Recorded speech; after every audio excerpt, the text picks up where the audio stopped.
Hello hi ಎಲ್ಲೂ ನಮಸ್ಕಾರ. Welcome back to Janata agent. ಪುತ್ತೂರಿನ ಈಶ್ವರಮಂಗಲದಲ್ಲಿ ನಡೆದಂತಹ ಶೂಟೌಟ್ ಪ್ರಕರಣ ಮುಗಿಯುವ ಹಾಗೆ ಕಾಣ್ತಾ ಇಲ್ಲ. ಏನೋ ಈಚರ್ನಲ್ಲಿ ಬಂದಂತಹ ಗಾಡಿ ಹಲವು ಗೋವುಗಳನ್ನು ಇರ್ಬೋದು, ಎಮ್ಮೆ ಕೋಣಗಳನ್ನು ಹೊತ್ತುಕೊಂಡು ಬಂದಂತಹ ಗಾಡಿಯನ್ನು ಈಶ್ವರಮಂಗಲದ ಬಳ್ಳಿಚಡವು ಎಂಬಲ್ಲಿ ಪೊಲೀಸರು ತಡಿತಾರೆ. ಮಾತ್ರವಲ್ಲ, ಅದರಿಂದ ಚಾಲಕನನ್ನು ಹೊರಗಡೆ ತೆಗೆದು ಆತನ ಮೇಲೆ ಶೂಟೌಟ್ ಫೈರಿಂಗನ್ನು ಮಾಡಿದಂತಹ ವಿಚಾರ.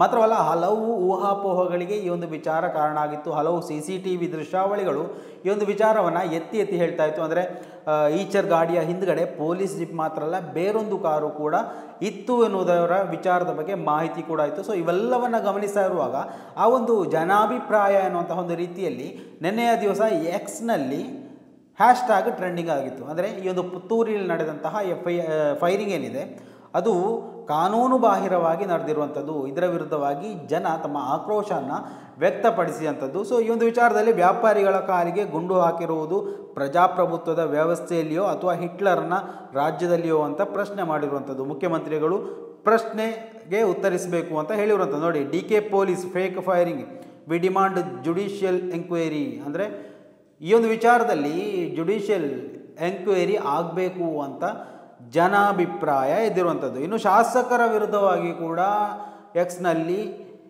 ಮಾನ್ಯ ಶಾಸಕರೇ, ಕಾನೂನುಬದ್ಧವಾಗಿ ಗೋವು ಸಾಗಾಟ ಮಾಡುವವರ ಕಾಲಿಗೆ ಗುಂಡು ಹೊಡೆಯಬಹುದಾದರೆ ದೇಶದ್ರೋಹ ಹೇಳಿಕೆ ಮತ್ತು ಸಂವಿಧಾನಕ್ಕೆ ವಿರುದ್ಧವಾಗಿ ಭಾಷಣ ಮಾಡುವವರ ಎಲ್ಲಿಗೆ ಗುಂಡು ಹೊಡೆಯಬೇಕು ಎನ್ನುವಂಥ ಪ್ರಶ್ನೆಯನ್ನು ಜನಸಾಮಾನ್ಯರು ಎತ್ತಿರುವಂಥದ್ದು.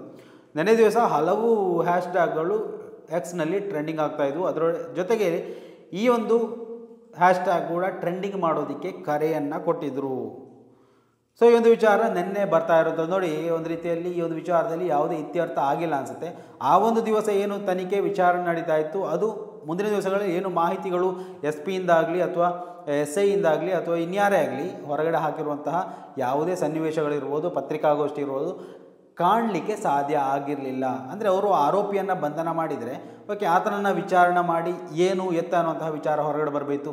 ಈ ಎಡೆಯಲ್ಲಿ ಆ ಒಂದು ರಶೀದಿ ಕೂಡ ಹೊರಗಡೆ ವೈರಲ್ ಆಗಿತ್ತು. ಅಂದರೆ ಆ ಒಂದು ಚೆನ್ನರಾಯಪಟ್ಟಣ ಏನು APMCಯಿಂದ ಗೋಗಳು ಅಂದರೆ 7 ಎಮ್ಮೆಗಳು, ಆಮೇಲೆ 2 ಗೋವು, 2 ಹಸು, 2 ಕೋಣ, 2 ಕರುಗಳು ಇವೆಲ್ಲವನ್ನು ಪಡ್ಕೊಂಡಂತಹ ರಶೀದಿಗಳು ಕೂಡ ಕಾನೂನಾತ್ಮಕವಾಗಿಯೇ ನಾವು ಪಡ್ಕೊಂಡಿದ್ದೇವೆ ಎನ್ನುವಂತಹ ಮಾಹಿತಿ ಇದ್ದಂತಹ ಆ ಒಂದು 2 ರಶೀದಿಗಳು ಸಾಮಾಜಿಕ ಜಾಲತಾಣದಲ್ಲಿ ವೈರಲ್ ಆಗ್ತಾ ಇದ್ವು.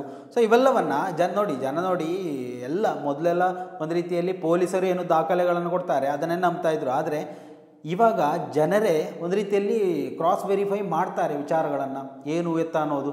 ಇಲ್ಲಿ ಹಲವು ಪುತ್ತೂರು ತಾಲೂಕಿನಲ್ಲಿ ಆ ಒಂದು ವೆಹಿಕಲ್ ಬರುವಂತಹ CCTV ದೃಶ್ಯಾವಳಿಗಳನ್ನು ಪೊಲೀಸರು ಪಡ್ಕೊಂಡಿದ್ದಾರೆ ಗೊತ್ತಿಲ್ಲ, ಆದರೆ ಜನಸಾಮಾನ್ಯರು ಸಾರ್ವಜನಿಕರು ಈ ಒಂದು ವಿಚಾರದಲ್ಲಿ ಮುತುವರ್ಜಿ ವಹಿಸಿ ಕೆಲವೊಂದು CC ಕ್ಯಾಮರಾ ದೃಶ್ಯಾವಳಿಗಳನ್ನು ಪಡ್ಕೊಂಡಿದ್ದರು. ಅಂದರೆ ಪೊಲೀಸರು ಬೆನ್ನಟ್ಟುವುದನ್ನು, ಆ ಒಂದು ಈಚರ್ ಮುಂದೆ ಸಾಗುವುದನ್ನು, ಅದರ ಹಿಂದುಗಡೆ ಇರುವಂತಹ ಕಾರುಗಳನ್ನು ಇವೆಲ್ಲವನ್ನು ಗಮನಿಸಿದರು. ಸೊ ಇದರಿಂದಾಗಿ ಹಲವು ಸಂದೇಹಗಳು, ಪ್ರಶ್ನೆಗಳು ಉದ್ಭವ ಆಗಿರುವಂಥದ್ದು. ಇದಕ್ಕೆ ನಿಜವಾಗ್ಲೂ ನಾವ್ಯಾರು ಮಾತಾಡಿ ಯಾವುದೇ ಪ್ರಯೋಜನ ಇಲ್ಲ. ಕಾನೂನಾತ್ಮಕವಾಗಿ ಕಾನೂನು ಪಾಲಕರು ಈ ವಿಚಾರದಲ್ಲಿ ಸ್ಪಷ್ಟೀಕರಣ ಕೊಡಬೇಕಾಗಿದೆ. ಮಾತ್ರವಲ್ಲ, ಕಾನೂನು ನ್ಯಾಯ ಎನ್ನುವಂಥದ್ದು ಎಲ್ಲರಿಗೂ ಒಂದೇ ರೀತಿ ಇರಬೇಕು. ಸೊ ಅದನ್ನು ಕೂಡ ಇಲ್ಲಿ ಕಾನೂನು ಪಾಲಕರು ಪಾಲಿಸಬೇಕು. ಯಾಕಂತ ಕೇಳಿದರೆ ಮೊನ್ನೆ ದಿವಸ DGIGP ಅವರು ಹೊಸ ಒಂದು ಆದೇಶವನ್ನು ಹೊರಪಡಿಸಿದರು. ಸಾರ್ವಜನಿಕರೊಂದಿಗೆ ಒಳ್ಳೆಯ ರೀತಿಯಲ್ಲಿ ವರ್ತನೆ ಮಾಡಿ. ನೋಡಿ, ಒಂದಕ್ಕೆ 2 ಮಾತನಾಡಿ 3ನೇ ಬಾರಿಗೆ ಗುಂಡು ಹೊಡೆಯುವ ಸಿಸ್ಟಮ್ ಅಲ್ಲ. ಅಂದರೆ ಒಂದು ರೀತಿಯಲ್ಲಿ ಜನಸ್ನೇಹಿ ಪೊಲೀಸರಾಗಿ ಅನ್ನುವಂತಹ ಮಾಹಿತಿಯನ್ನು, ಆದೇಶವನ್ನು ಹೊರಪಡಿಸಿದರು. ಸೊ ಆ ಒಂದು ಕಾರಣದಿಂದ ಪ್ರತಿಯೊಬ್ಬ ಸಾರ್ವಜನಿಕರೊಂದಿಗೆ ಅದು ಯಾರೇ ಆಗಿರಲಿ, ಇನ್ನು ಫೈರಿಂಗ್ ಶೂಟೌಟ್ ಅನ್ನುವಂತಹ ಆ ಒಂದು ಇಶ್ಯೂ ಬರೋದು ಓರ್ವ ದೇಶದ್ರೋಹಿ ಇರ್ಬೋದು ಅಥವಾ ಸಿಗೋದೇ ಇಲ್ಲ, ಹಲವು ಆರೋಪಗಳನ್ನು ಎದುರಿಸ್ತಾ ಇರುವಂತಹ ವ್ಯಕ್ತಿ ಏನು ಕಂಡಲ್ಲಿ ಗುಂಡು ಆದೇಶವನ್ನು ಮಾಡ್ತಾರೆ.